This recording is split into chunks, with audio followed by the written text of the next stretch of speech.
tener aquí a las personas que representan la seguridad y salud en el trabajo de diferentes empresas, a los brigadistas, bienvenidos a las amas de casa, bienvenidos a todos los que se conectan con nosotros el día de hoy, bienvenidos a todos los hermanos colombianos que se conectan de diferentes partes del país, bienvenidos aquellos que se conectan de otros países, Perú, Honduras, bienvenidos los de Panamá, bienvenidos los hermanos de Ecuador. Quiero decirle desde el fondo de mi corazón a los hermanos ecuatorianos que los perdono por esos 6 goles que nos metieron. Pero bueno, hay que seguir adelante. La verdad es que los queremos. No deberíamos recibirlos en esta ponencia, pero no somos rencorosos, así que, bueno, sean bienvenidos. Muy bien, pues bueno, ya lo decía Mayeleine, mi nombre es Cristian Ramírez Aristizábal, yo soy profesional en salud ocupacional, o así se llamaba cuando me gradué. Hoy en día, pues, seguridad en el trabajo, soy sargento de bomberos, y pues soy instructor en varios programas de emergencias, para no extenderme mucho en eso. Lo que vamos a ver hoy son los criterios de prevención y control de fuego. Hay una persona a la que le he estado apagando el micrófono todo el tiempo y vuelve y me lo prende para que por favor me ayude con ese tema. Vamos a ver los criterios de prevención y control de fuego. Vamos a ver un poquitico de la parte técnica de lo que es la química y el comportamiento del fuego basado en la guía NFPA 921. Y los criterios para los extintores, técnicas de combate de incendios básicas, pues vamos a verlo con base en el criterio de la NTC 2885. Para los que son de Colombia, norma técnica colombiana 2885, que sería el símil de la NFPA número 10 para aquellos que se conectan de otras partes de fuera de Colombia. ¿Listo? Entonces, básicamente, pues a eso vamos a hacer referencias. Es muy importante unas recomendaciones. Queremos hacer una formación, una ponencia, un webinar virtual interactivo. No queremos una formación virtual magistral. Así que, por favor, pregunte todo lo que no entienda, aporte, cuéntenos, debata, argumente, con criterio, claramente, y con respeto. ¿Listo? Pero sea, por favor, muy participativo. Son bienvenidos todos sus comentarios. Lo que aquí se dice no es una verdad absoluta. Queremos construir conocimiento entre todos. Y segundo, verifique por favor que usted se encuentra en un entorno seguro. Si usted no está en un entorno seguro, no debería tomar esta formación. Por favor, verifique que ahí donde está, en la estación, en su casa, en el trabajo, tiene una ruta de evacuación pensada, planeada, una salida de emergencia definida, un punto de encuentro. Si no está en un entorno seguro, repito, no debería tomar esta formación. Avancemos entonces. Muy bien. Importante arrancar desde lo más básico. La teoría del fuego, tenemos muchas definiciones de lo que es el fuego. Si nos metemos a Google, o de hecho si le preguntamos a un bombero, pues nos va a dar varias definiciones de lo que es el fuego: proceso, reacción, interacción, oxidación. Nos va a hablar de muchas definiciones, pero entonces yo voy a quedarme con la definición de lo que me dice la guía NFPA 921. Y la guía NFPA 921 establece que el fuego es un proceso de oxidación rápida que genera dos cosas, que produce dos cosas, que produce luz y produce calor de distinta intensidad. Esta es entonces la definición, podríamos decir, más centralizada, más acertada de lo que es el fuego, con base pues en el criterio técnico y científico que posee esta guía. Para que haya fuego se requieren 3 elementos juntitos e interactuando, y a esto le llamamos la teoría del triángulo del fuego. ¿Podrían ayudarme, por favor, mis amigos? ¿Cuáles son esos 3 elementos esenciales para que haya fuego? Oxígeno, combustible. Oxígeno, temperatura. Listo, muy bien. Entonces vamos a empezar a hacer unas correcciones y unas precisiones. Muy bien, muchas gracias a quien está aportando. Los 3 elementos que se requieren para que haya fuego, a lo que llamamos el triángulo del fuego, son el calor, y es correcto decir calor y no es correcto decir temperatura, ya que la temperatura es la forma como medimos el calor. ¿Listo? Tampoco es correcto alguna literatura, algunas personas dicen chispa, y la chispa es una manifestación de energía, pero sin embargo la chispa no es capaz de encender, no tiene la propiedad de encender todos los materiales combustibles, así que no es acertado tampoco hablar de chispa o hablar de temperatura. La guía indica que el elemento que se requiere para que haya fuego, uno de los tres componentes, es calor. Lo segundo que se requiere es el agente oxidante. Ahora, el agente oxidante regularmente es el oxígeno, en eso estamos de acuerdo, pero no siempre es el oxígeno. Nos podemos encontrar con diferentes tipos de elementos que son agentes oxidantes y no necesariamente es el oxígeno. Y el tercer elemento para que haya fuego es el material combustible. ¿Listo? Material combustible, todo aquello que puede arder en cualquier estado de la materia. ¿Cuáles son los estados de la materia? ¿Me lo recuerdan, por favor? Sólido, líquido y gaseoso. Muy bien, excelente. Sólido, líquido y gaseoso. Excelente, muy bien. Listo. Viene entonces que la teoría del fuego me dice que aparece un cuarto elemento luego, y este cuarto elemento ya da paso a lo que conocemos como el tetraedro del fuego. La reacción en cadena es cuando aparece la llama, ¿sí? Y cuando hablamos de la reacción en cadena, hablamos de moléculas de calor, radicales libres, que están alrededor del fuego, que están en la llama, y la forma en como la vemos es el estado plasmático, hace parte del cuarto estado de la materia. La llama es un estado plasmático.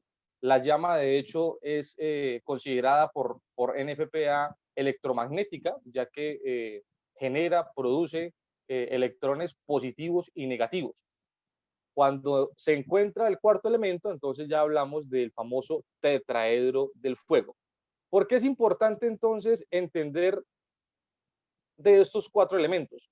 Porque cuando entiendo estos cuatro elementos, lograré entender que existen cuatro maneras de acabar con el fuego.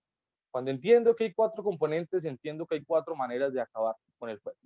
¿Cómo le podríamos llamar a esta técnica que usamos para bajar la temperatura, para atacar el calor en un incendio? ¿Qué nombre se le podría dar? Dice que está en Enfriamiento. clase ahorita mismo. Muy bien, enfriamiento. Bien, Muchas Grisolito. gracias, compañeros. El enfriamiento, excelente. Esta es la razón por la que los hijuemadres bomberos siempre llegan a echarle agua a la casa enseguida y no a la que está quemando, ¿cierto? Enfriamiento. Y es por eso que en un determinado momento un elemento como una soda, una gaseosa, ¿cierto? Podría ayudarme a controlar rápidamente un incendio en fase inicial o incipiente. Muy bien. ¿Qué nombre le podríamos dar a la técnica que yo uso para reducir el oxígeno? Si quiero reducir el oxígeno, ¿qué nombre le podría dar? Sofocación. Sofocamiento. Muy bien, entonces sería ahogamiento o sofocación. Muy bien. El fuego se alimenta de oxígeno. Tal vez ustedes recordarán aquel ejemplo del colegio. Todos se ven aquí muy jóvenes, muy recién graduados. El ejemplo del colegio donde teníamos una vela encendida y poníamos un vaso de cristal encima. ¿Qué pasaba con la vela cuando le poníamos el vaso de cristal encima? Pues se apagaba paulatinamente, ¿cierto? Se apagaba a medida que se consumía el oxígeno que estaba dentro del vaso. Así que una de las formas de acabar un fuego es quitándole el oxígeno, y a esto se le llama ahogamiento, sofocación. Muy bien.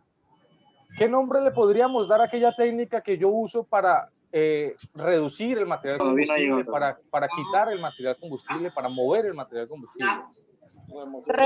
Remoción o aislamiento. Aislamiento. Muy bien, remoción o aislamiento. Excelente, muy bien.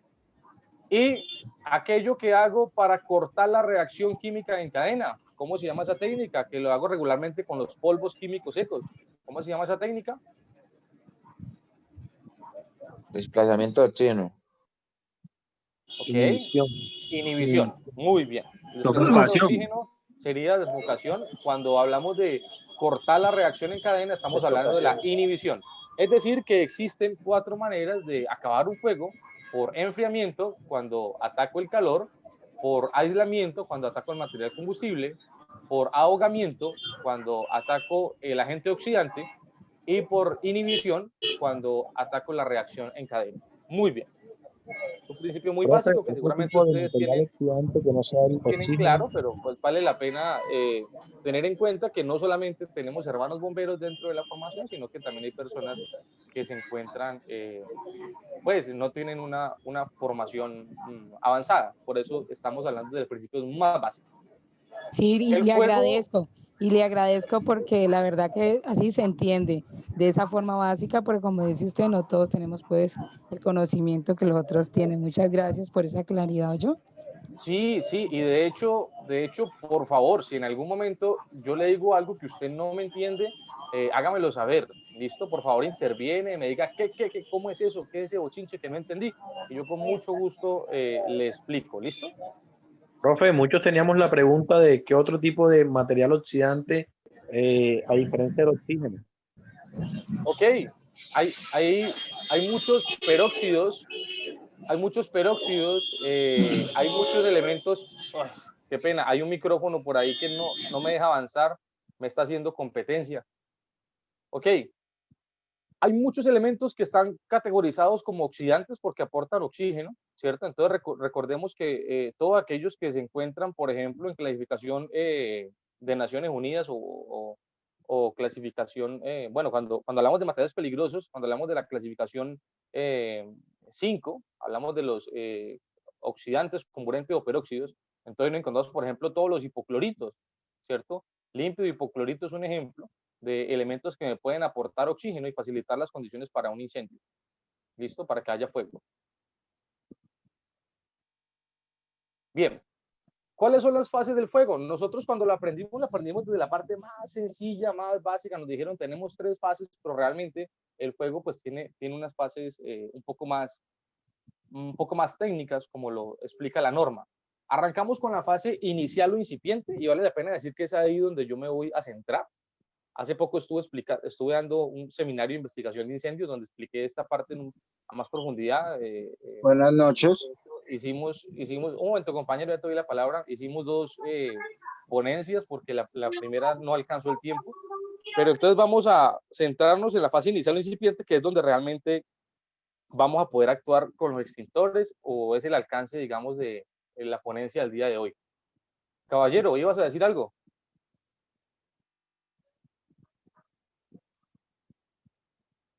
Ok. Muy bien. Entonces, tenemos que el fuego arranca con una fase inicial o incipiente a lo que vulgarmente le llamamos conato, ¿cierto? La fase incipiente. Luego el incendio hace una fase de crecimiento, de incremento. Luego llega a una etapa donde se desarrolla plenamente, ¿sí? La famosa etapa de flashover, donde todo el material combustible se enciende, arde más o menos al mismo tiempo por la capa térmica que logra encender todo el material combustible disponible. Luego ya hablamos entonces del el incendio donde está completamente declarado y cuando ya todo se ha consumido tenemos una fase decreciente, una fase en decrecimiento. Hay que recordar, hacer mucho énfasis en el alcance del seminario, que estamos llamados a atender fuegos en la fase inicial o incipiente. Si usted es una persona que ha recibido muy poca formación, si es un brigadista clase A o nivel 1, recuerde que su actuación debe limitarse al fuego en fase 1, fase inicial o incipiente. Y si el fuego se sale de las manos, entonces no sea héroe. La invitación es que todos los que estamos aquí seamos profesionales y no seamos héroes. Los héroes están en los cementerios, pero los profesionales atienden emergencias todos los días y regresan a su casa, con su familia, con los suyos. Entonces vamos a ver esto un poquito más claro.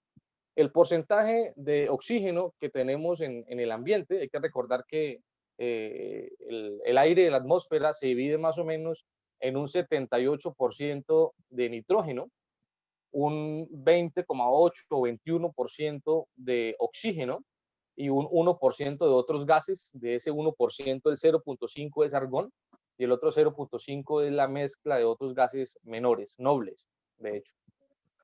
Entonces, hablamos de que hay unos parámetros donde el ser humano puede estar en una atmósfera que es respirable sin problema alguno. Y esos parámetros son los siguientes.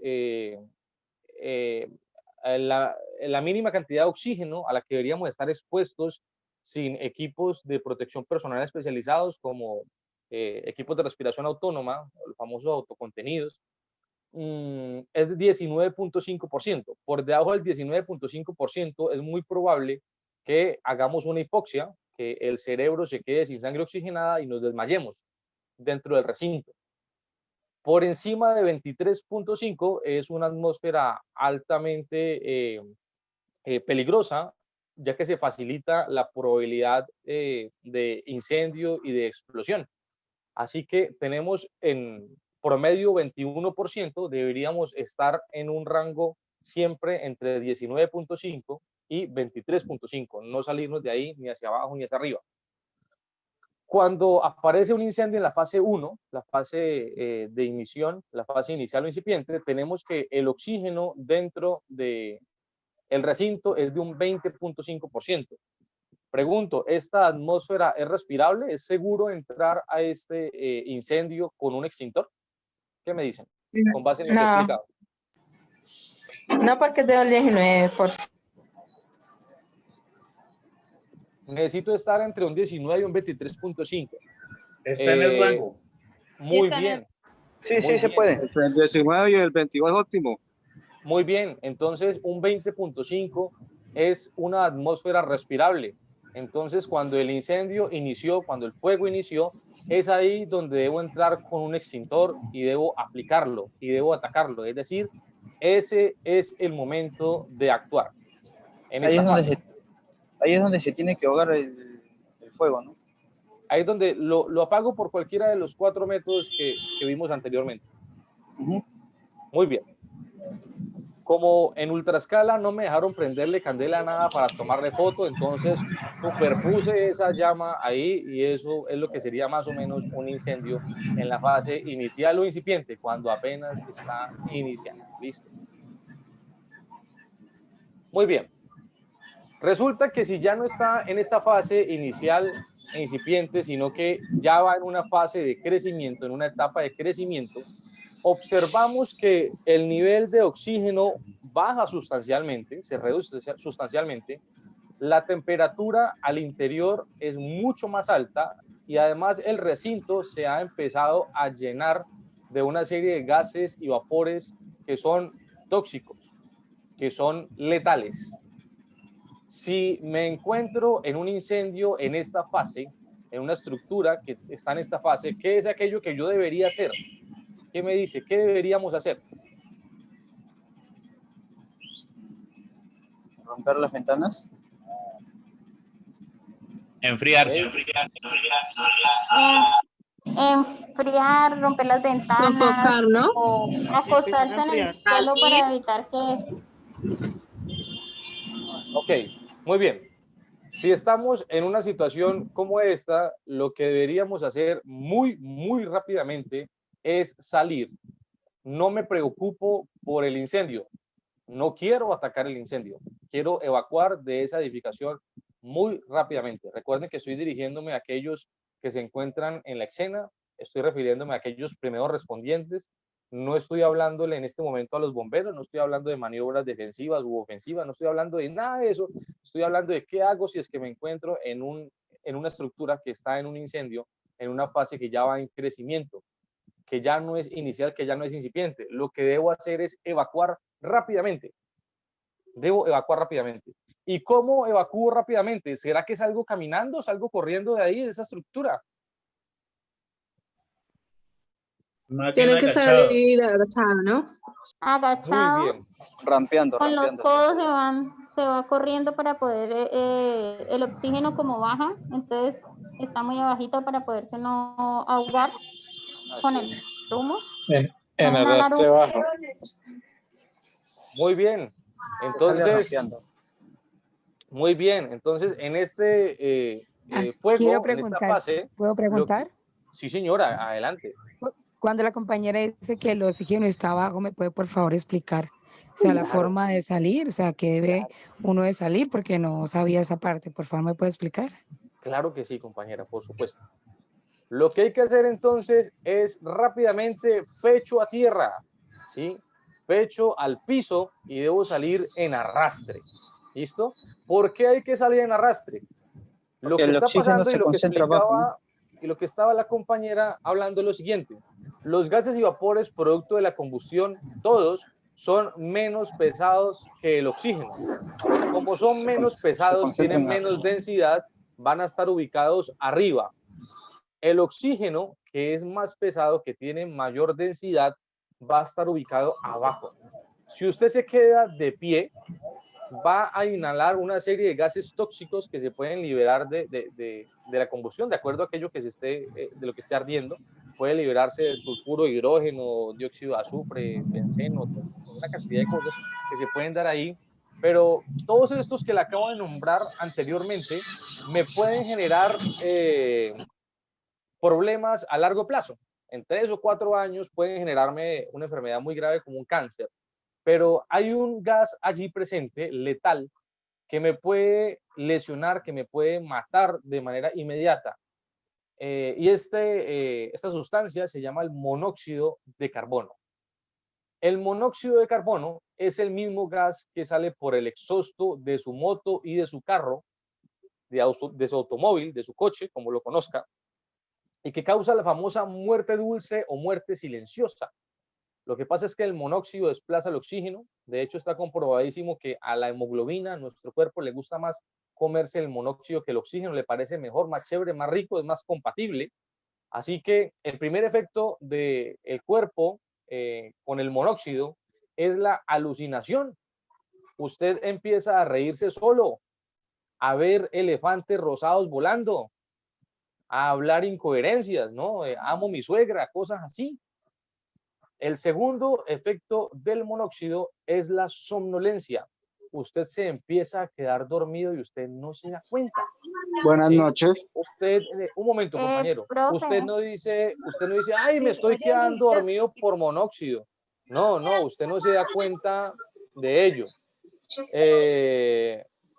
Entonces, esto es muy importante que lo tengamos en cuenta. No sé si alguien aquí alguna vez lo ha operado con anestesia general y le pone la máscara y le indican cuente hasta 10 y usted cuando va en 3 se quedó dormido.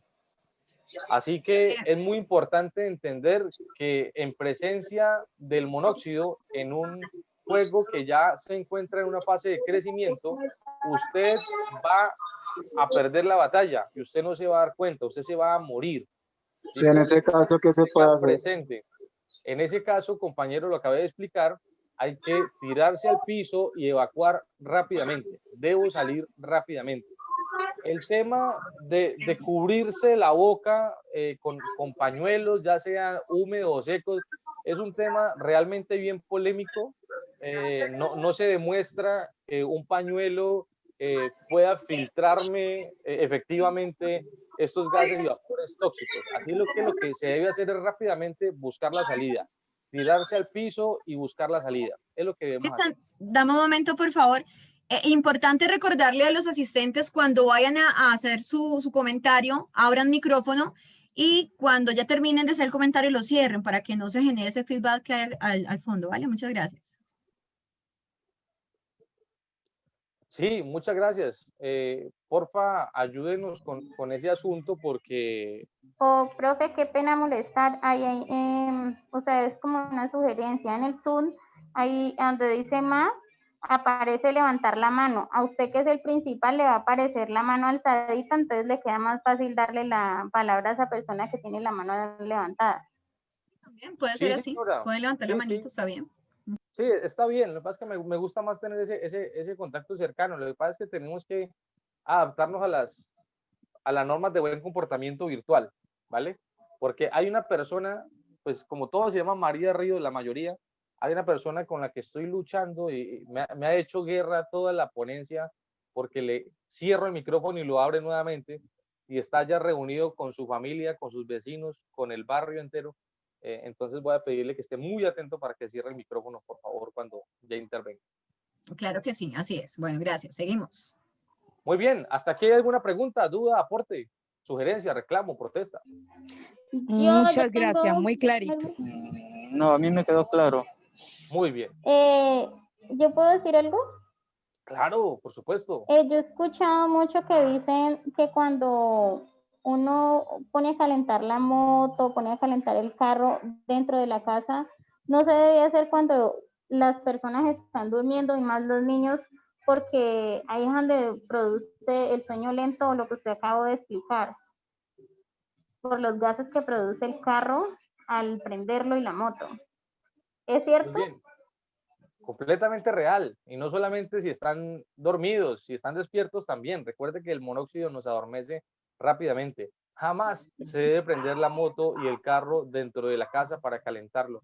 Mientras que todo se encuentre cerrado, haya personas allí, eso no se debe hacer. No debo encender ningún tipo de motor a combustión dentro de un recinto cerrado.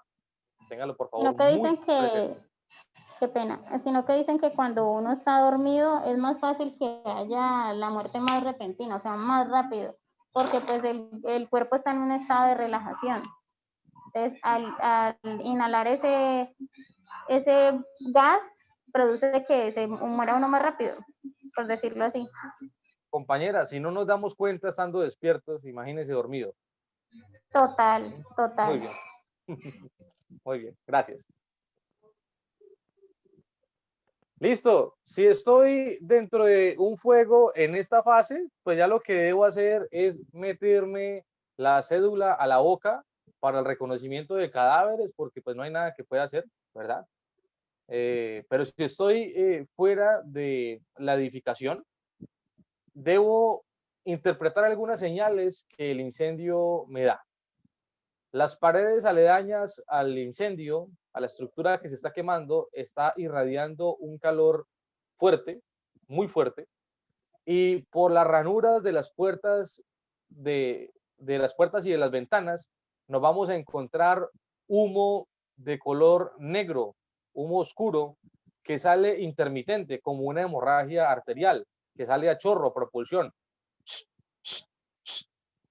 Esto, la temperatura excesiva, estos movimientos de humo, de aire, indican que muy probablemente se vaya a dar una explosión y usted lo que debe hacer es evacuar rápidamente los alrededores de la estructura.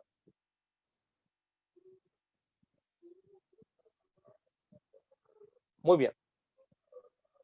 Este es un ejemplo de los trágicos eventos que tenemos que vivir en nuestra hermosa ciudad de Cali, para quien la reconozca. Allá al fondo, a la izquierda, se ve el monumento a Cristo Rey, donde cada año tenemos que lidiar con estos incendios forestales, además provocados, ¿no? por aquellos criminales que encienden los cerros. Eso creo que pasa en varias partes del mundo, ¿no? Aún tenemos ese problema con los amigos incendiarios. Bien, tenemos entonces algunas imágenes de lo que es un incendio completamente desarrollado y ya lo que son incendios en una fase decreciente. ¿Ah? Recuerden que nada arde para siempre, nada se quema dos veces. Cuando se quita el material combustible, cuando se elimina, cuando se acaba el material combustible, pues se acabará el fuego. Muy bien, vamos entonces a hablar un poquitico de cómo es que el fuego, cómo el calor mejor va de un lugar a otro y hace que el fuego se propague. Buenas noches. Sí, buenas noches. Profe, hágame un favor, ¿el fuego decreciente es el que está apenas arrancando? No, señora, el que ya va terminando. Ah, decreciente, vale. Decreciente, ajá. Vale, Muy muchas bien. gracias, profe. Con todo gusto. Existen 5 formas de transferencia de calor. Regularmente nos han enseñado 3: la conducción, la convección y la radiación. Hoy vamos a ver las 5 que existen. ¿Listo? Conducción, convección, radiación son las tradicionales. Vamos a hablar un poquitico de ello. La conducción es la transferencia de calor a través del contacto directo entre dos cuerpos. Los mejores conductores de calor son el grupo de los metales. ¿sí? Los metales son los que mejor conducen el calor. Es por esto tan lógico que un incendio estructural pase rápidamente de un lugar a otro, ya que las estructuras tienen metal en las columnas, vigas, cerchas, paredes, puertas, ventanas. Así que si se está quemando un cuarto, es muy fácil que el calor se conduzca por contacto directo al cuarto de enseguida. En el cuarto de enseguida hay oxígeno, en el cuarto de enseguida hay material combustible y le está llegando el calor a través de la conducción. Así que ya están los tres elementos juntos, propicio para que se dé el efecto de la conducción. Ahí lo podemos ver en un ejemplo. Cris, puedes de pronto revisar, se están viendo corrida la imagen de las diapositivas. Ok, ¿todos lo ven corridas o la ven bien? ¿Me confirman, Yo lo por veo favor? bien, Yo profe. lo veo bien. Lo estoy viendo correcto. Muy bien. Bueno, La veo bien. Listo, bueno, listo. gracias. Ya está Me bajó bien. seguro el internet, gracias. Bueno, ok, perfecto, gracias. Sí, muy bien, listo, perfecto, muy bien. Entonces, la conducción es una ley física muy sencilla, ¿no? El cuerpo que está más caliente le pasa temperatura al que está menos caliente. Cuando usted agarró la olla, la tetera de la estufa y todavía estaba caliente, fue una quemadura por conducción. Usted estaba más frío que la olla, que la tetera, así que le hizo una transferencia de calor por conducción, por contacto directo. Cuando usted se mandó el tintico, ¿no? El cafecito, se tomó el cafecito que pensó que estaba tibio, pero todavía estaba hirviendo como para pelar pollos. Ahí tuvo una quemadura por conducción. O usted está planchando la ropa, ¿no? Le cogió la tarde para ir al trabajo, está planchando la ropa, sonó el teléfono y contestó la plancha. Fue una quemadura por conducción, por contacto directo. Muy bien, paso a explicar la segunda forma de transferencia de calor, que es la convección. La convección es la transferencia de calor a través de esto de aire caliente que sube, producto de la combustión. Dijimos ahora que estos gases y vapores siempre van de forma ascendente. Así que para entenderlo, ubíquese en un edificio de 5 pisos y se está quemando el primer piso. Hay un incendio en el primer piso. Y por allá la señora del 5.º piso dejó las ventanas abiertas. Los gases y vapores calientes, como pesan menos que el oxígeno, van hacia arriba. De repente, estos gases y vapores calientes se meten al 5.º piso por esa ventana, se concentran allá y en esta habitación del 5.º piso hay oxígeno, hay material combustible y le está llegando el calor a través de esos gases y vapores que van a altas temperaturas. Así que tenemos los tres elementos y se produce una propagación del fuego por convección. Convección. Ahí tenemos entonces, ven la imagen, se está incendiando el primer piso, observe que las ventanas del segundo piso están abiertas, gases y vapores suben y observe cómo se quemó el segundo piso. Ahí está. Muy bien, ejemplo de lo que es la convección. La tercera forma, la radiación. Observen cómo el camión de bomberos lo parquearon mal, lo parquearon en la mitad, en medio de los dos incendios, de los dos fuegos, y se quemó también por radiación. La radiación se llama así porque además se transmite en forma de radio, ¿no? A través de estas ondas calóricas que se propagan en todas las direcciones. ¿Sí? Por eso se hace un sobreénfasis. Hey, recuerde cuando usted va por allá de paseo a las montañas, a los cerros, no dejar tiradas sus botellas de vidrio, ¿sí? Porque llega luego el verano, el sol inclemente, y ese vidrio puede llegar a hacer un efecto lupa. ¿Cuántos llegaron a hacer el experimento de la lupa, de prender papel con lupa, de prender vegetación con lupa? ¿Alguna vez lo hicieron? ¿Experimento en el colegio? Sí. Ok, muy bien.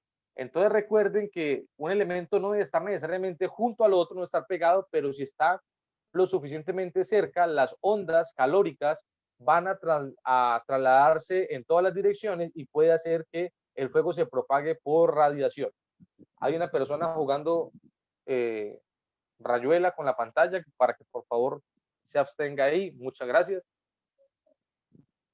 Bien, hasta ahí entonces es lo que conocemos tradicionalmente, ¿cierto? Las tres formas de transferencia de calor. Ahí tenemos la radiación de la cual les hablaba, se me está incendiando una casa y resulta que la casa enseguida le están llegando esas ondas caloríficas o térmicas, como usted quiera llamarle, y empieza a encenderse, a incendiarse por radiación. Muy bien, la cuarta forma de transferencia de calor se llama el goteo o se llama el fall down, le llama la guía NFPA. El fall down, ¿qué es? Es cuando elementos que están en la parte superior llegan a temperatura de fusión. Entonces nos encontramos, por ejemplo, la base de una luminaria, de una lámpara, que llega a temperatura de fusión, y cuando llega a temperatura de fusión caen unas gotas encendidas. Y esas gotas encendidas que bajan a altas temperaturas, ese goteo, ese fall down, tiene la capacidad de encender materiales combustibles que estén debajo de él, o inclusive cuando hablamos de pisos de madera, pues puede llegar a encender edificaciones que están en niveles bastante inferiores, porque bajan a alta temperatura. Esto se conoce como el fall down y es la cuarta forma de transferencia de calor, de propagación del fuego. Y la quinta forma de transferencia de calor en propagación del fuego son las famosas pavesas, aquellas partículas sólidas encendidas que viajan de un lugar a otro haciendo que el fuego se propague. Las pavesas. ¿Listo? Hasta ahí. ¿Alguna duda? ¿Algún aporte? Son las 5 formas de transferencia de calor. Disculpe, ¿usted me puede volver a repetir esto último, la propagación de la pavesa, por favor? Claro que sí. Gracias. La pavesa, muy bien, la pavesa se da como resultado de materiales combustibles que están ardiendo en estado sólido. Esas pequeñas partículas sólidas viajan de un lugar a otro. Pueden viajar largas distancias y como van encendidas a altas temperaturas, esta pavesa puede llegar a lugares donde aún no ha llegado el fuego por una acción directa y pueden encender materiales combustibles que estén alrededor. La pavesa es el tránsito de estas pequeñas partículas encendidas. Cristian. Sí, señor, adelante. Buenas noches, qué pena, he tenido problemas con el sonido y el video. Esas pavesas, digamos que ubicándonos en los incendios de California, ¿es eso lo que sucede? Por el movimiento de los vientos y todo eso, se llevan esas pavesas y produce los grandes incendios. Claro que sí, sí señor, pero no solamente en California, ¿no? Lo vivimos en cualquier parte del país donde estén las condiciones dadas.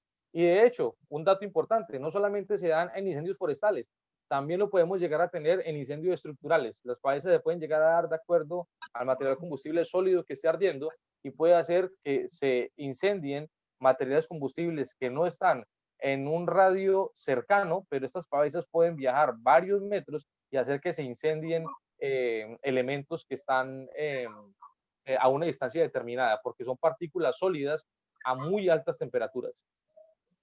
Gracias. Buenas noches. Buenas noches. Gracias, ¿puedo hacer una pregunta? Claro. El término de la pirólisis, no sé si estoy bien, ¿se puede de pronto referenciar con el término de transferencia del calor de convección o no tiene de pronto nada que ver? No, recuerden que la pirólisis es la modificación de material combustible en estado sólido y la pirólisis antecede la combustión. ¿Sí? La pirólisis antecede la combustión. ¿Puedo opinar algo? Sí, ¿Qué es pirólisis? En sí, la pirólisis es la descomposición de la materia, pues sería del orgánico, ¿no? Excepto metales, lo que son vidrios. Y digamos que esto involucra a que los gases empiecen a emanar, pero en ausencia de oxígeno. Ah, ya. Gracias. Muy bien, muchas gracias. Perdón que pasó un auto por ahí haciendo bulla que no pude terminar de explicar. Sí, señor, adelante. ¿Puedo continuar? Adelante, claro que sí. Ya, bueno, como les estaba diciendo que de la descomposición de materia orgánica, pues no, excepto vidrios, metales, y esto se da, el calentamiento de esto se da a altas temperaturas, pero en ausencia del oxígeno, lo que es la pirólisis. ¿Verdad? Porque no creo que estoy mal, ¿verdad? Está bien, compañero, está bien, pero recuerden que la pirólisis antecede a la combustión y pues bueno, no es donde quiero, digamos, enfocarme en este momento, enfrascarme, porque necesito, digamos, avanzar con el objetivo. Lo que sí es cierto es que la pirólisis antecede a la combustión y por ello no hace parte de las formas de transferencia de calor, que es el punto en el que estamos en este momento. Las 5 formas de transferencia de calor: la radiación, convección, conducción, fall down y pavesa. Ok, continúe, compañero. Muy bien. Como el tiempo es limitado, si les parece, yo voy a contestar todas las preguntas que vengan relacionadas con el tema. Y si al final tenemos, digamos, preguntas que no están relacionadas al tema de hoy directamente, pero tienen que ver con su trabajo, con su operación, con temas que quieran complementarlas, las resolvemos. ¿Les parece?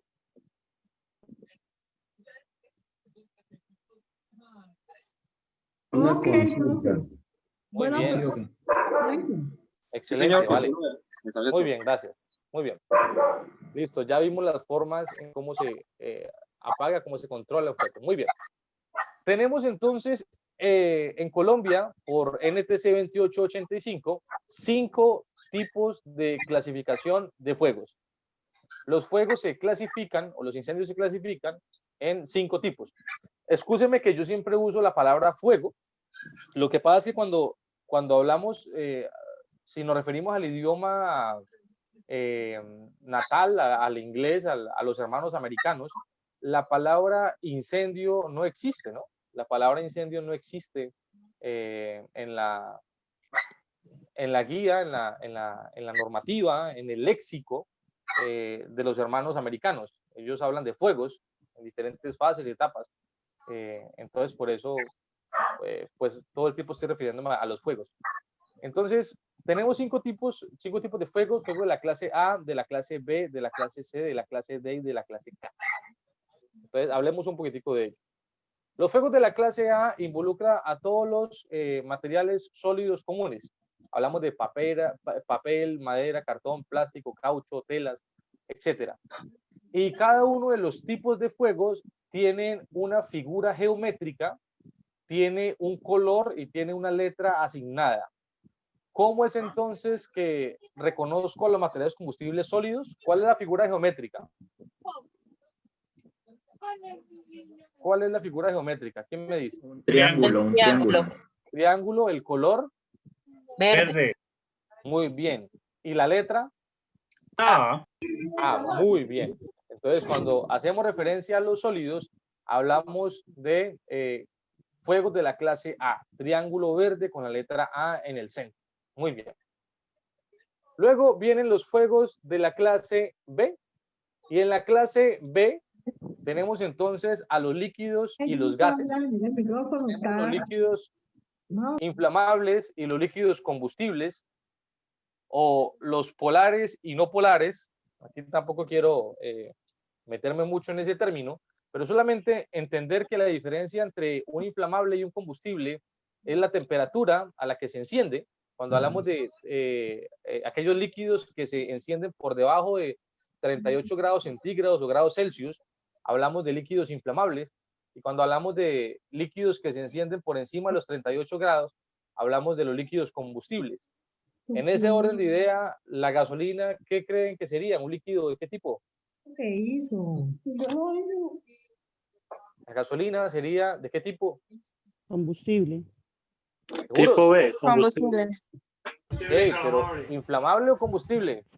Combustible. Combustible. La Combustible. gasolina inflamable. Es inflamable la gasolina. Inflamable. El Prende ACPM. muy rápidamente. El ACPM sí es un combustible, compañero. El ACPM sí es combustible, requiere más temperatura para encenderse. Y, o sea que ahí tenemos los 2 tipos de ejemplos de líquidos inflamables y combustibles. Correcto, muy bien. El alcohol es el alcohol que estamos usando tanto hoy en día. ¿Qué será, inflamable o combustible? Inflamable. Inflamable, muy bien. Y el aceite que usamos para nuestro vehículo, ¿inflamable o combustible? Combustible. Combustible, muy bien. En la B también están... Escúchenme, pueden cerrar micrófonos, son tan amables. Por favor, los micrófonos, muchas gracias. Ok, qué bueno. Muy bien. En la B también están todos los gases. ¿Qué gases? Pues todos los gases. Propano, metano, butano, fulano, sultano, mengano, perencejo están allí en la B. ¿Listo?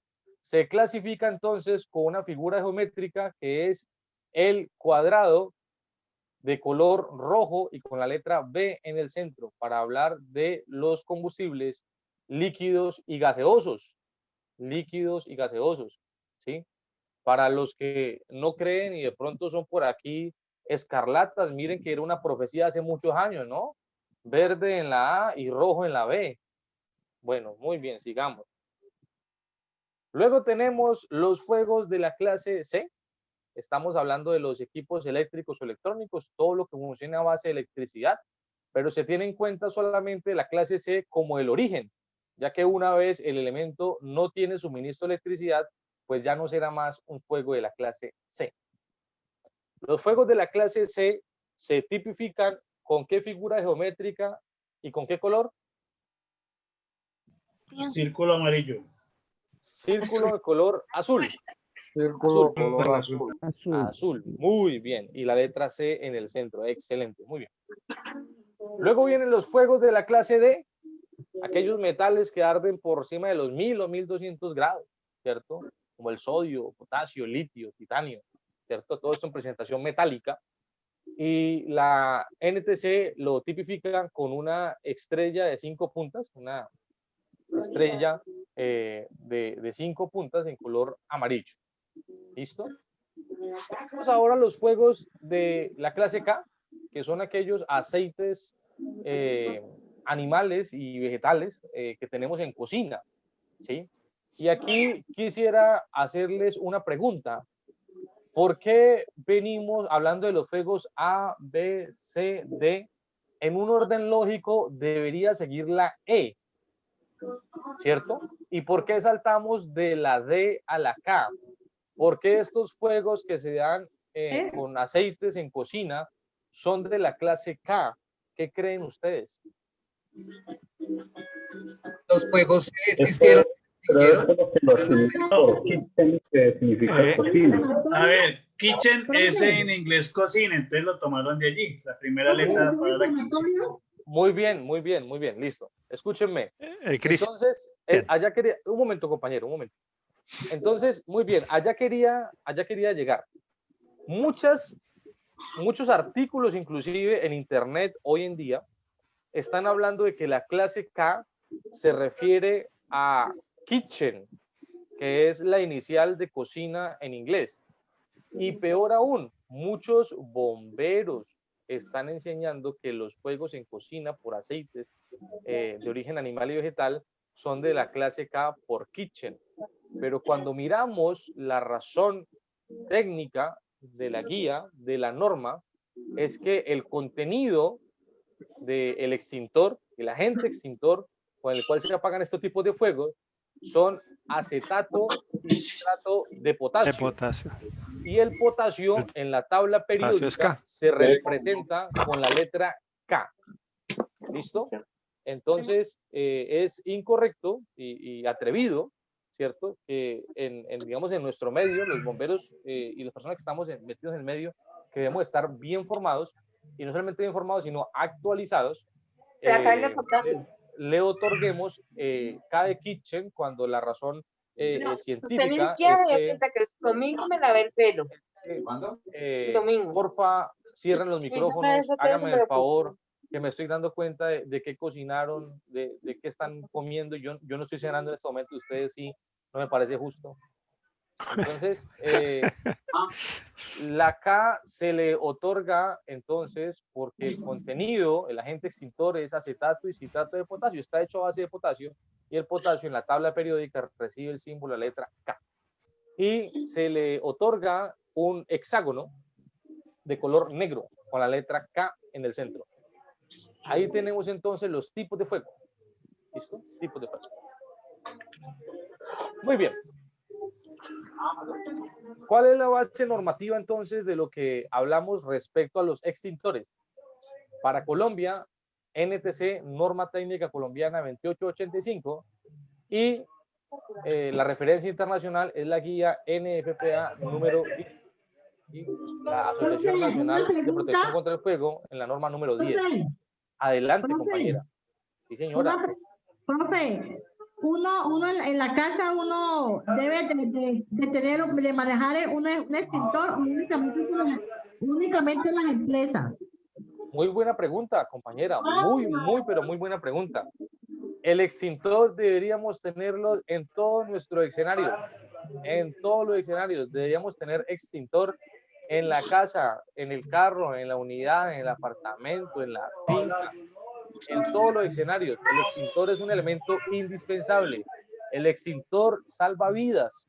El extintor salva aquello por lo que usted ha trabajado toda su vida.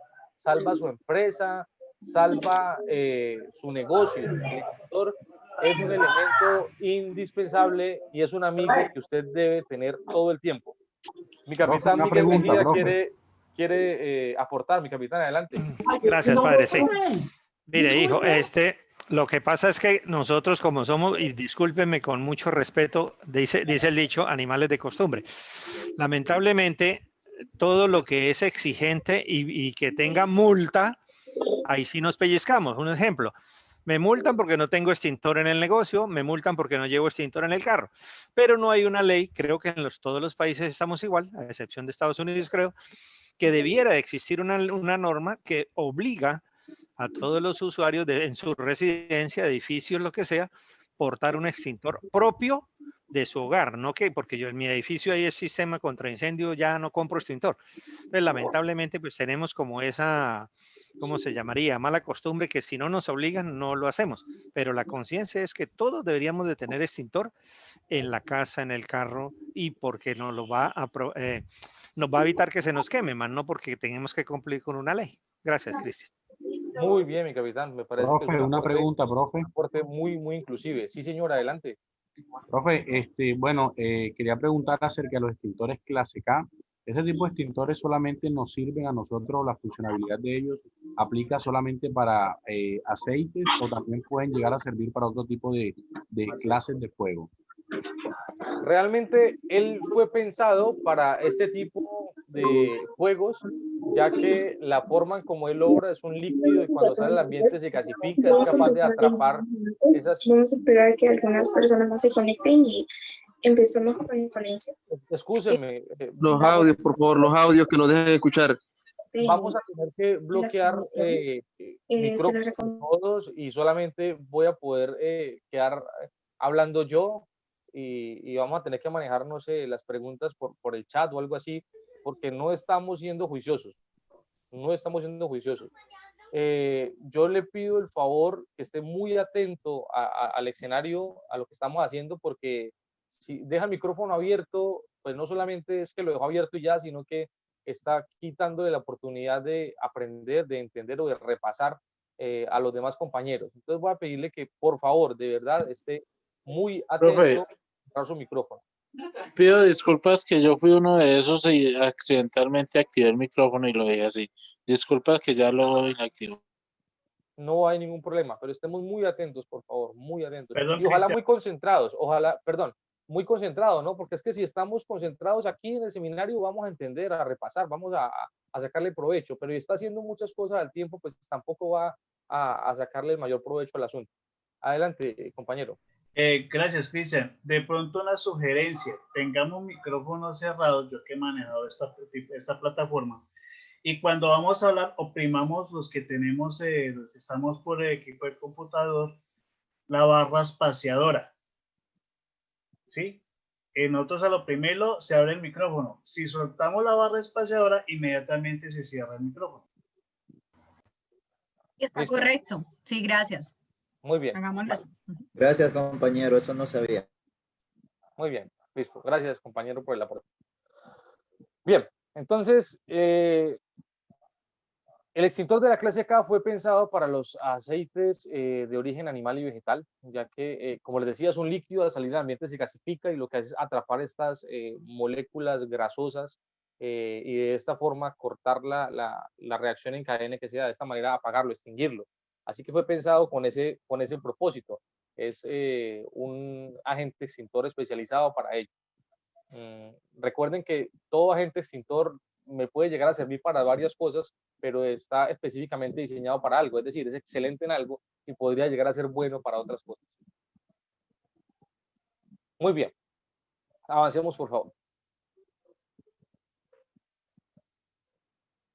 Es importante entender esta diapositiva que viene a continuación. Porfa, estén muy atentos porque aquí vamos a aclarar unas dudas importantes. Si yo me encuentro un extintor con esa etiqueta, con esa calcomanía, ¿qué tipo de extintor sería? En letras.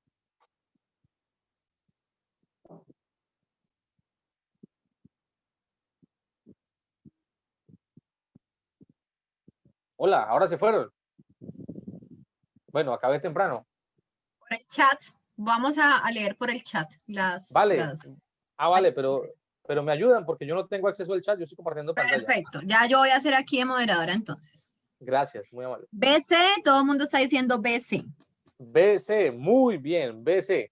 Extintor, muy bien, este extintor tradicionalmente es el extintor de color rojo. Tradicionalmente, ahora se va a dar cuenta por qué le digo tradicionalmente. Si me encuentro un extintor con esta etiqueta, con esta calcomanía, ¿qué tipo de extintor sería? Estoy atenta en el chat. A. Muy bien, es un extintor de la clase A. Extintor de la clase A. El extintor tradicionalmente es de color verde. Y si me encuentro un extintor con este tipo de calcomanía, ¿qué tipo de extintor sería? ABC. Un ABC, correcto. Este extintor sería el tradicionalmente de color amarillo.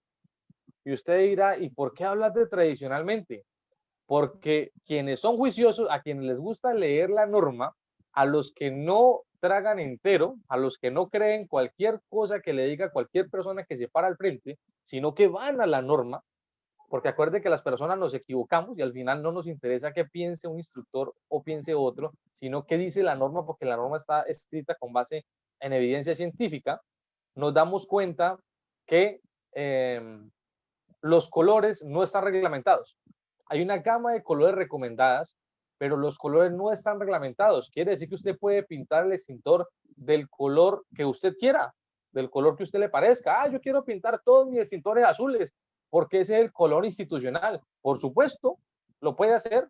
Lo importante es que el extintor conserve la calcomanía para el tipo de fuego en lo cual va a ser efectivo, en lo cual el extintor realmente es funcional, para que lo tengan pero muy presente. No existen extintores, colores reglamentados para los extintores en Colombia.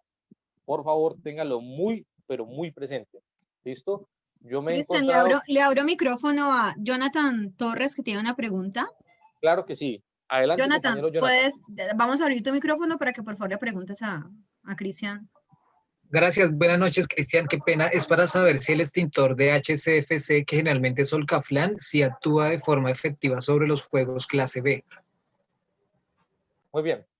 Un momentico, compañero. Acuérdese la historia que les he contado en seminarios anteriores de el pastor de ovejas. No sé si la recuerdan.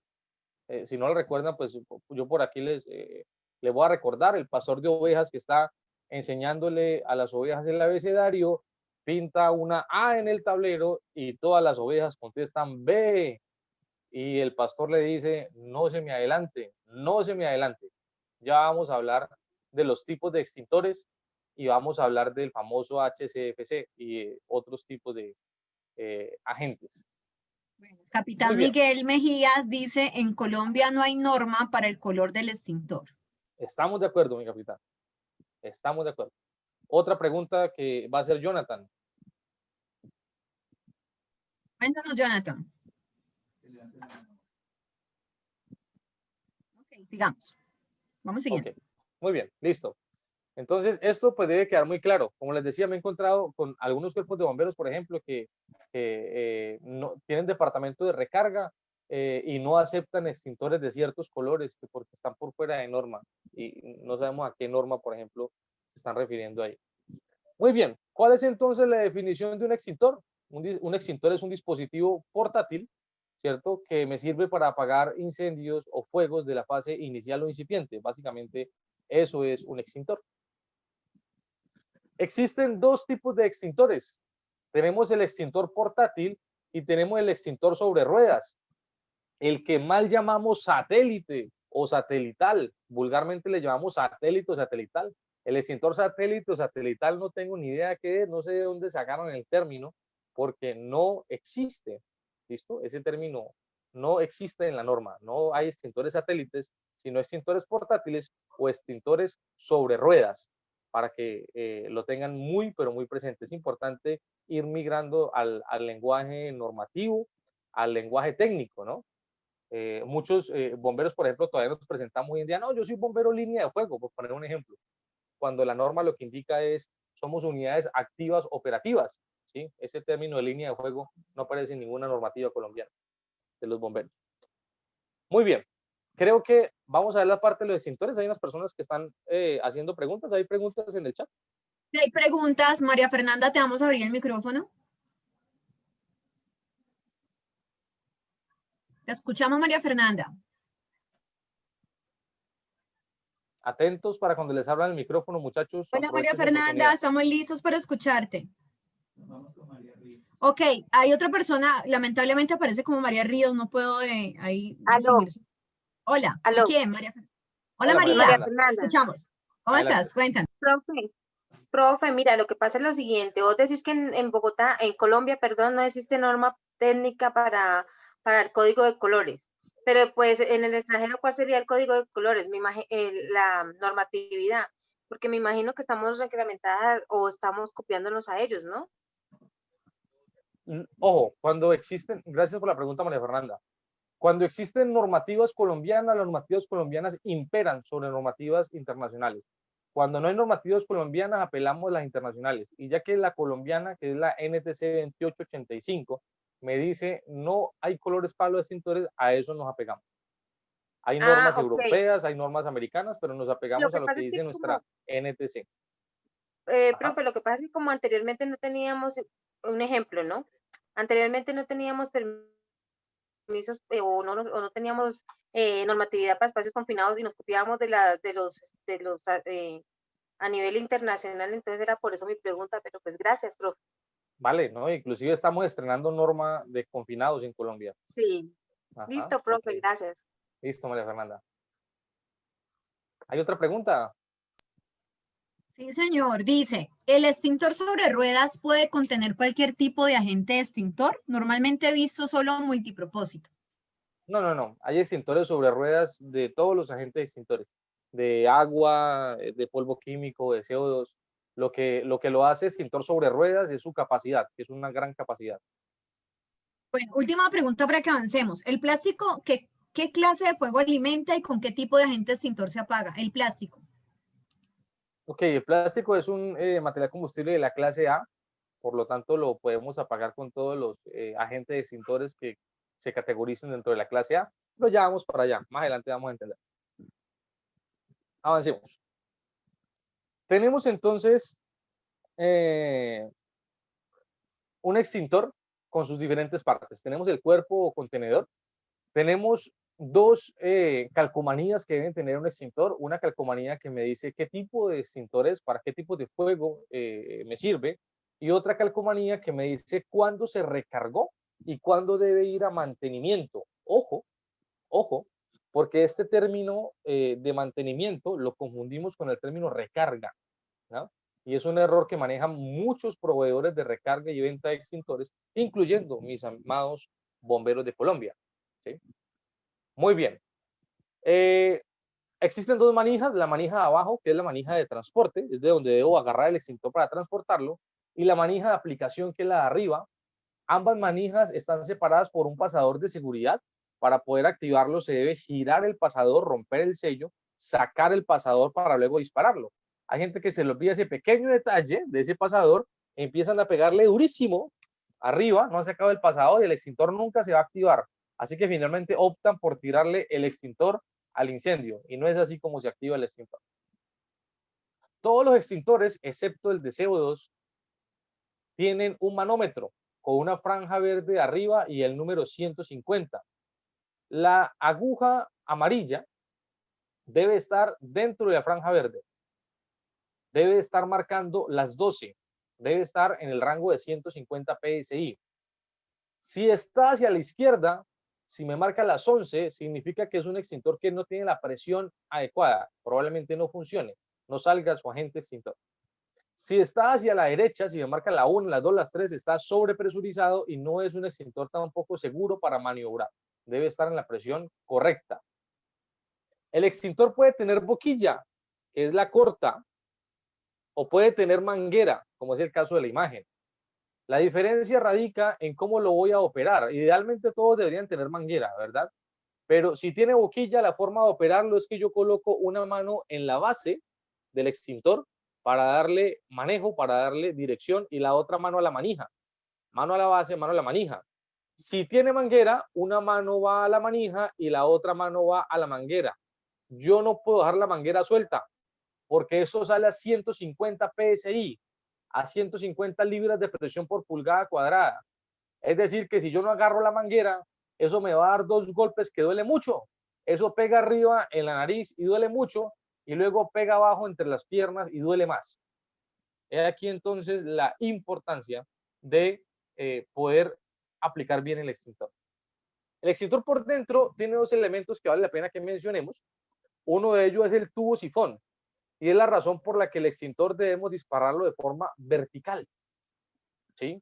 Hay gente que le encanta disparar el extintor horizontal, acostadito, para recostarlo en el muslo, para quedar chévere en la foto de la brigada, en la foto de las redes sociales, y resulta que no es correcto que yo aplique un extintor de forma horizontal. Si lo aplico horizontal, pues el agente expulsor es el que sale, pero el agente extintor, que es el que realmente apaga el fuego, se queda adentro por un efecto sencillo de gravedad.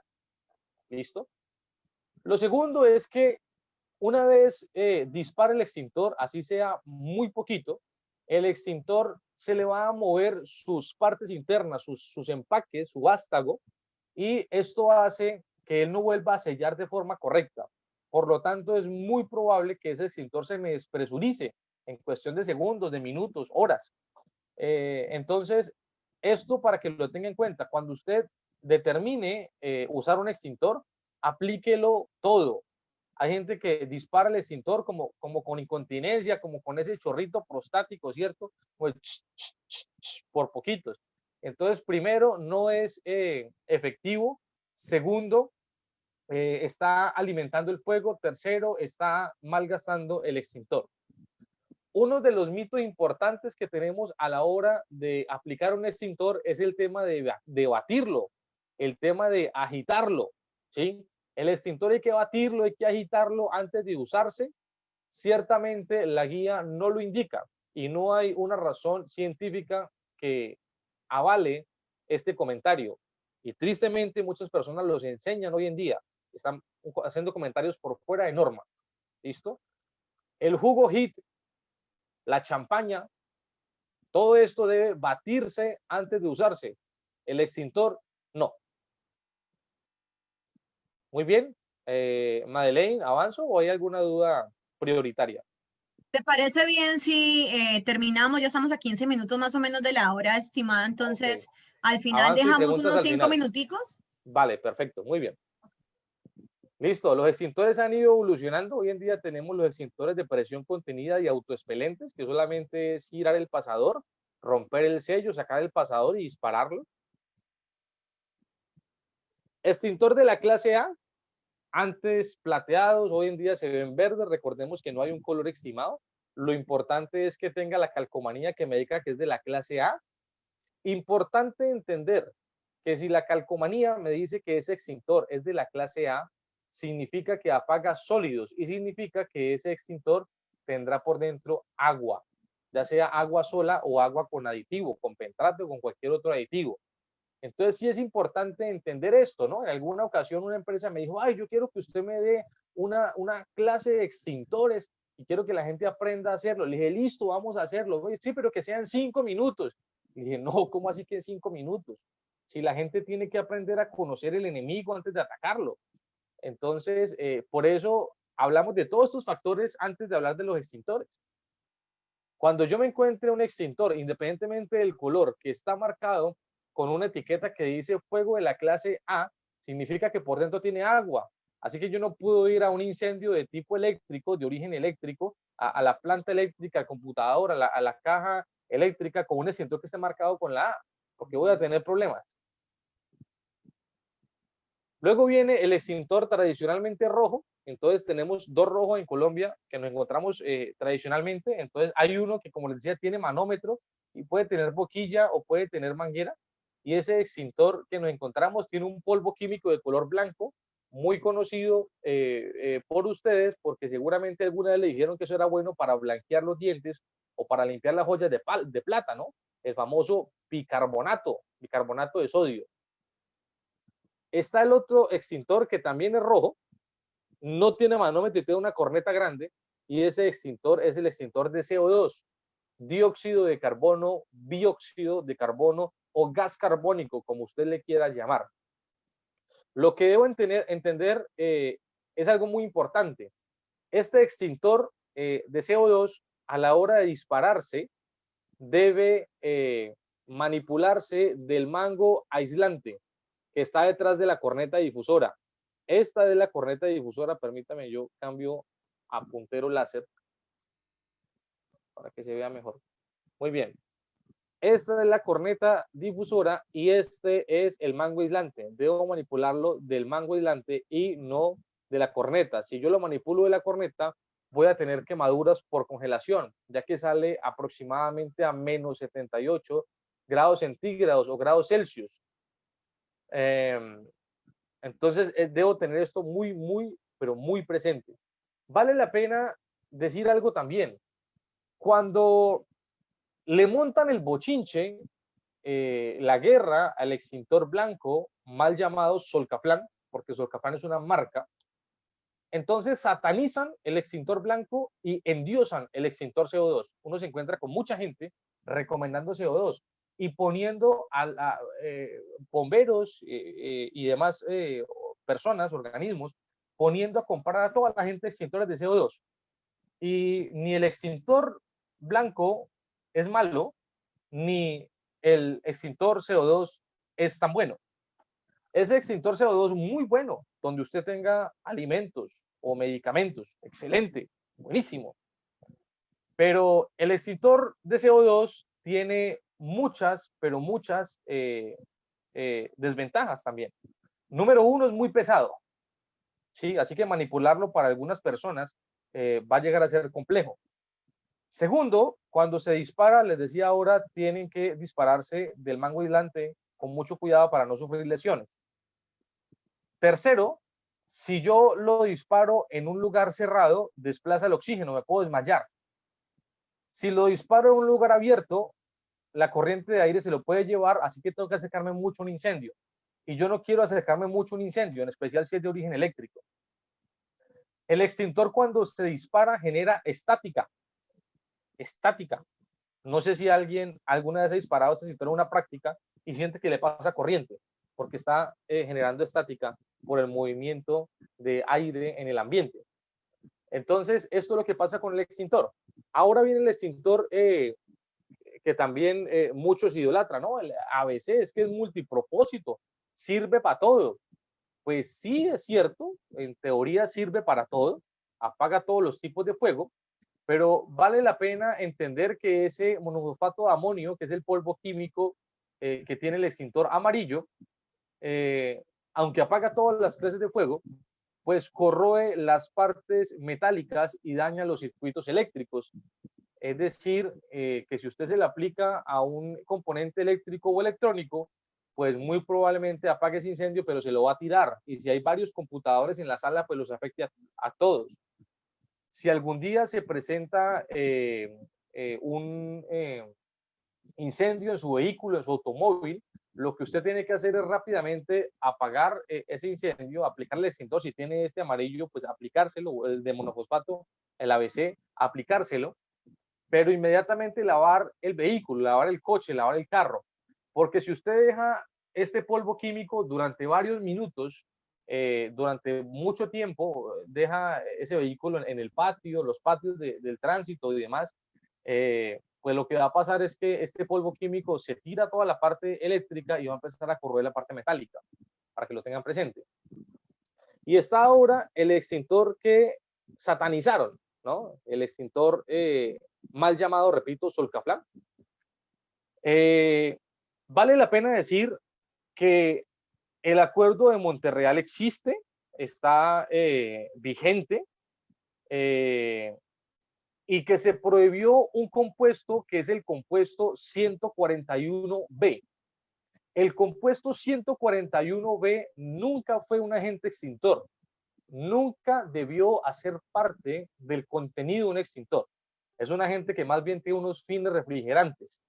Y vale la pena decir que todos los elementos que sean halogenados, todos los halos, están mandados a recoger. No se deben usar porque contaminan el ambiente, porque dañan la capa de ozono. En eso estamos absolutamente de acuerdo. Pero hay otros contenidos, aparte del 141B, nos encontramos cuando usted revisa la NTC. Lo que pasa es que hay elementos que nunca hemos escuchado, nunca nos los han contado. Sí existen. Hasta donde yo sé, no los producimos en Colombia, sino que se están importando. Que yo sepa, solamente los importan desde Medellín, hasta la información que tenía la última vez que hablé con un proveedor.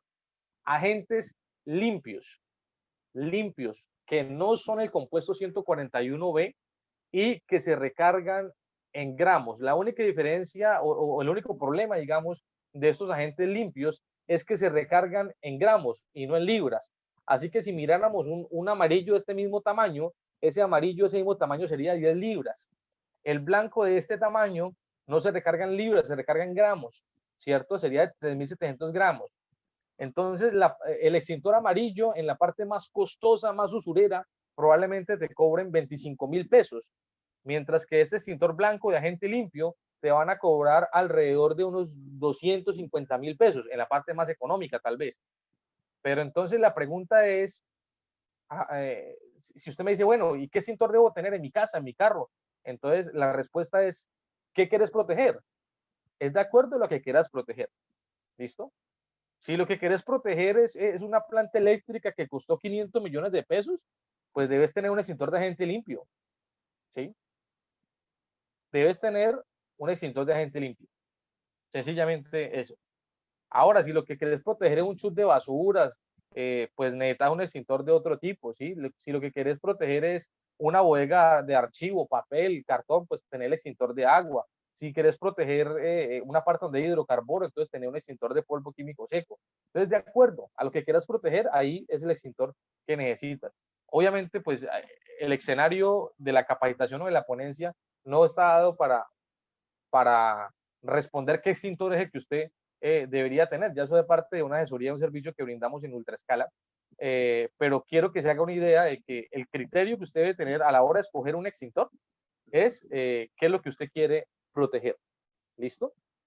Bueno, hay unos errores que van a pasar en las imágenes anteriores. La norma me habla de que el extintor debe estar visible, fácil acceso, pero ojo porque la norma me habla de la ubicación importante de los extintores. Yo voy a pedirle 5 minuticos más del tiempo que usted tiene programado. Necesito que esto quede muy claro, que queden unas bases al menos respecto a esto, que perdimos mucho tiempo en tratar de ponernos de acuerdo en la participación. Cuando hablo de la ubicación de los extintores tienen un metraje lineal, de acuerdo a lo que yo quiero proteger. Si lo que yo quiero proteger es material combustible sólido, la norma me habla de que yo debo tener un extintor aproximadamente cada entre 22 y 23 metros. ¿Sí? Así que si usted tiene un material combustible de la clase A, tiene bodegas, tiene elementos sólidos, la máxima distancia de recorrido que debe haber entre un extintor y otro son 23 metros, ya que un paso largo equivale a 1 metro aproximadamente. Es decir, que en ninguna parte usted debería dar más de 23 pasos sin encontrarse con el siguiente extintor. Ahora, si lo que tenemos es material combustible de la clase B, cuando hablamos de la clase B, líquidos y gases, el extintor que yo debo tener, si la valoración de riesgo me dio alta, es un extintor cada 9 metros. Y si la valoración del riesgo me dio baja, la distancia máxima es de 15 metros. Viéndolo de manera sencilla, la distancia máxima, cuando yo lo que tengo almacenado son líquidos o gases, entre un extintor y otro es 15 metros o 15 pasos. Es la distancia de recorrido. Muy bien. ¿Cuáles entonces son las formas, la forma de operación de un extintor? Lo primero que debo hacer es localizar el extintor más cercano y más adecuado. No solamente el cercano, sino el adecuado para el tipo de fuego. Hay que retirar el extintor del soporte. Hay que retirar el pasador, girando el pasador, rompiendo el sello, sacando el pasador. Hay que probar el extintor. Hay que hacer un disparo de prueba. No aguanta subir 3 pisos, correr 200 metros, llegar al sitio, al incendio, y que el extintor no sirva, que el extintor no funcione. Debo probar el extintor. Cuando llego al fuego, es muy importante que yo me ubique con viento a favor, a barlovento. Si usted se ubica en contra, pues se va a quemar, se puede lesionar, y cuando dispara el extintor va a quedar como cucaracha de panadería, con todo ese polvo químico encima. Importante cuando disparo el extintor que yo haga un barrido de la llama, que vaya en forma de zigzag. El tiempo promedio en el que se pueda descargar un extintor es de 30 segundos. Entonces, si usted coge el extintor como una chispita mariposa y usted lo usa para atacar el incendio desde la parte de arriba o de la mitad, si usted dibuja su nombre en el aire, Cristian por siempre, con el chorro del extintor, pues se le acaba el extintor y el rancho ardiendo. Es muy importante que seamos efectivos. El primer disparo lo haga aproximadamente a 3 metros, pero luego avance hasta que lo coja quemarropa y lo dispare todo. Y es importante que así como entramos, salimos en la misma dirección, sin darle la espalda al fuego. Y como un código que podemos generar es que cada vez que usted termine de disparar un extintor, lo acueste. Una persona que recibió una charla básica de extintores sabe que un extintor acostado significa que está fuera de uso, que ya no se utilizó, que ya no sirve más, que no lo debo llevar para atacar un fuego. Entonces, básicamente es eso. De la NTC, quiero resaltarle 2 otros aspectos importantes para finalizar y responderle las dudas. Quiero decirle lo siguiente. Alguien seguramente se preguntará, ¿cuál es la diferencia entre recarga y mantenimiento? Entonces, el mantenimiento es el examen minucioso que se le hace al extintor, ¿cierto? Cuando se abra, se revisen las piezas y demás. Es decir, que cada año, cuando mandamos el extintor a nuestro proveedor, y en este punto tal vez se sienta aludido a personas que trabajan en el departamento de recarga de extintores, ese procedimiento que se hace según la norma se llama mantenimiento y nosotros le llamamos recarga. No se llama recarga, se llama mantenimiento. Y no deberíamos cobrar recarga y no deberíamos permitir que se nos cobre una recarga, porque la recarga técnicamente, ¿qué es? Es el reemplazo del agente extintor. Quiere decir que cuando una empresa usó el extintor porque tuvo una práctica o porque tuvo una emergencia real y me lo entregó sin contenido, en ese momento se llama una recarga. Lo que debo hacer, el servicio que debo ofrecer. Pero si a mí me entregan este extintor cargadito, lo que yo debo hacer es un proceso que se llama mantenimiento, que obviamente debe valer menos que la recarga y no debo cobrar en la factura ese concepto de recarga porque no es correcto. No es correcto. Ahora, ¿la misma agua del extintor que llevaba me sirve para reutilizarla? Sí. ¿El polvo químico que llevaba ese extintor me sirve para utilizarlo? La respuesta es sí. Los polvos químicos son mezclas de sales, minerales, fosfatos, una cantidad de cosas que pierden la propiedad por allá como en 20 o 25 años. ¿Sí? Así que ojo con este término de mantenimiento y de recarga, porque de pronto estamos pecando por inocentes. ¿Listo? Alguien también se preguntará, venga, ¿y cómo valoramos los riesgos para material combustible líquido y sólido? Para valorar el material combustible líquido es muy muy, pero muy sencillo.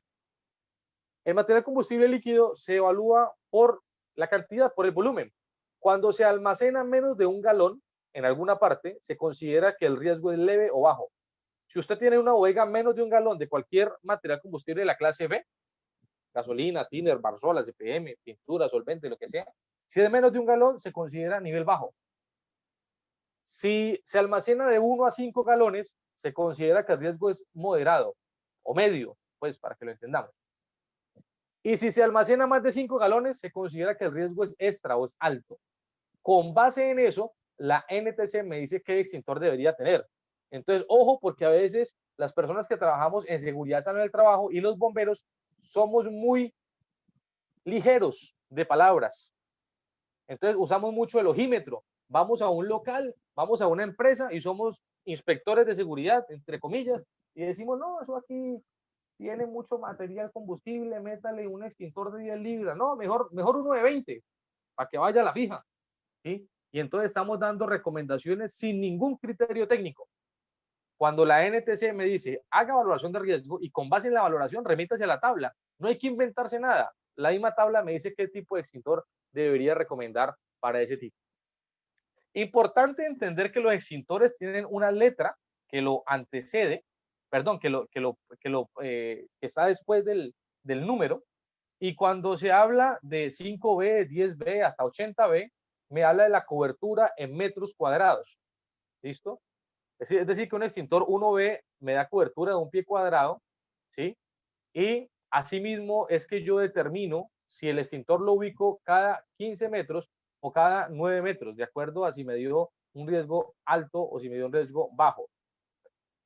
Probablemente vamos a necesitar una segunda sección, porque esto pues hay que entenderlo más despacio y hacer ejercicios, si se comportan bien en las próximas secciones con el micrófono. ¿Y cómo valoro la carga de fuego cuando se habla de un sólido? Es muy sencillo, la guía me dice, lo que usted debe hacer es coger todo el material combustible y llevarlo a peso en kilos, madera. Entonces usted sume cuánto hay tal cosa, cuánto pesa la cama, cuánto pesa el techo, el nochero, la mesa de noche, cuánto pesa el pupitre, cuánto pesa todos los muebles de la oficina, llévelo a kilos. Y luego de que usted sume todo, lo que le dio en kilos, divídalo por los metros cuadrados. Divide eso por metros cuadrados, que eso le va a el cálculo de carga de fuego. Si al final tienes un resultado de menos de 60 kilos por metro cuadrado, significa que tienes una baja peligrosidad. Si da entre 60 a 120 kilos por metro cuadrado, significa que tienes media peligrosidad. Y si te da más de 120 kilos por metro cuadrado, significa que estás en alta peligrosidad. Y también la norma me indica qué tipo de extintor deberías tener, cada cuántos metros cuadrados y cada cuántos metros lineales. ¿Y qué significa la A y qué significa el número que está ahí? Cuando me encuentro un extintor 1A, entonces se hace referencia a que ese extintor es igual de efectivo a un extintor que sea de 1.25 galones de agua, mientras que un extintor 8A es un extintor similar a que tuviéramos 10 galones de agua. Entonces es muy interesante, la invitación es a que leamos la norma. La norma nos dice qué es aquello que deberíamos hacer de forma técnica, ¿sí? Que no creamos tanto en lo que nos dicen, sino que vamos a la referencia normativa. Este es entonces el material, la ponencia que quería compartir con ustedes el día de hoy, desde el punto de vista técnico, pero pues ahora abrimos el espacio para resolver las dudas. Esperemos que nos alcance el tiempo y podamos resolverle a todos, o ahí miramos si hay que concertar un segundo seminario. Entonces, adelante nuestra coordinadora para que nos ayude de moderadora, por favor. La coordinadora comercial. Aquí estamos, aquí estamos. Bueno, dice así. No sé si abrimos micrófono y no saturamos tanto el sonido. Si hay una persona que esté hablando, pues respetamos máximo 20 segunditos por pregunta. Unas 4 o 5 preguntas máximo habilitaremos ya por el tiempo. Si les parece bien. Me confirman por el chat. Si lo hacemos de esa manera, o yo leo las preguntas que veo por aquí que ya están escritas en el chat. Ok, listo, perfecto. Listo, abramos micrófono, por favor. Entonces, unas 4 o 5 preguntas ya para finalizar. Buenas noches, instructor Cristian, ¿cómo está? Muy bien, ¿con qué tengo el gusto? Teniente Danilo Domínguez, bombero de Teniente, Panamá. ¿qué ordena? Una consulta ahí, ¿han escuchado del extintor de explosión que creo que se está utilizando en lo que son incendios de masa vegetal, que son muy efectivos? Sí, señor. Correcto. Aló. Gracias, jefe. Listo, mi teniente. Aló. Sí, adelante. Buenas noches. Hola, Sujei. ¿Cómo está, profe? Hágame un favor, profe, para preguntarle. Yo le había preguntado por el extintor de casero.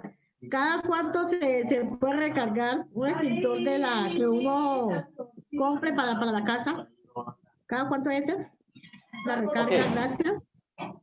Muy bien, Sujei, gracias por preguntar y qué bueno tener personas interesadas por esta parte del lugar.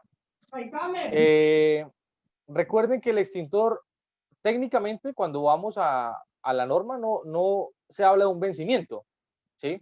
Se habla de un mantenimiento. El mantenimiento tiene que hacerse cada año. Cada año debo mandar el extintor a mantenimiento, no a recarga, a mantenimiento, a no ser que usted lo haya utilizado. Si usted lo haya utilizado, sí cabe el término recarga. Entonces, para que su extintor, usted garantice que el extintor de su casa está en adecuadas condiciones, cada año debe ir a mantenimiento.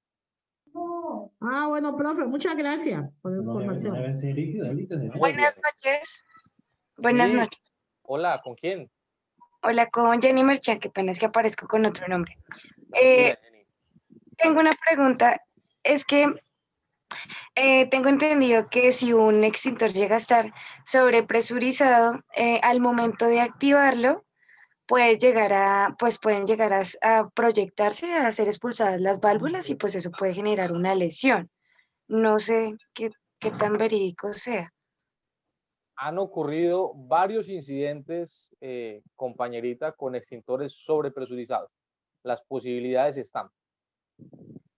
Muchas gracias. También ahí lo que puede ocurrir es que el manómetro mienta porque pues de pronto la aguja esté fallando y por eso es importante recomendar siempre el golpe de prueba para verificar presión y seguridad de la válvula, ¿verdad? Sí, señora. No, por eso en mi intervención no les dije, mire el manómetro. El manómetro lo miramos en la inspección que le hacemos al extintor de manera mensual. A la hora de disparar el extintor, lo certero es un disparo de prueba. Disparo de prueba, verifico que funciona bien y ahora sí voy hacia el fuego. Listo, gracias. Vale. Profe, una pregunta. Sí, señora, adelante. Bueno, mire, yo tengo una pregunta respecto a los extintores que